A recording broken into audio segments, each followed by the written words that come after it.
In today's video, you and I are making a deliciously creamy champagne vinaigrette. We're using champagne vinegar for this recipe, which is milder in flavor than all the other vinegars. And in the description box below, you'll learn how much of each ingredient.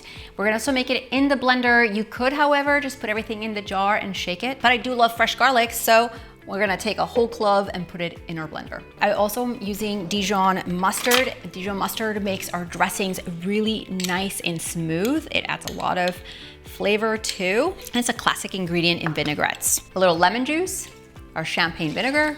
I'm gonna add some honey to balance out all the acidity from the vinegar and the lemon juice, some salt and pepper. We're gonna take these ingredients and blend them first to nice and smooth before we add the olive oil.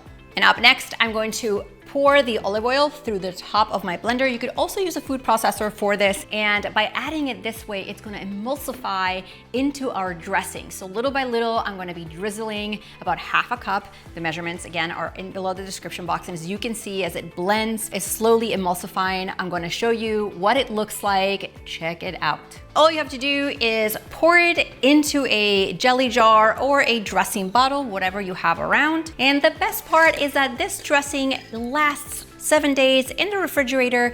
And when you want to use it, you're just going to pull it out, give it a good shake, and drizzle it all over your favorite salad. Make sure to grab the ingredients for this incredible champagne vinaigrette right below this video. Hit that red subscribe button if you love easy recipes like this one, and I'll see you in the next video.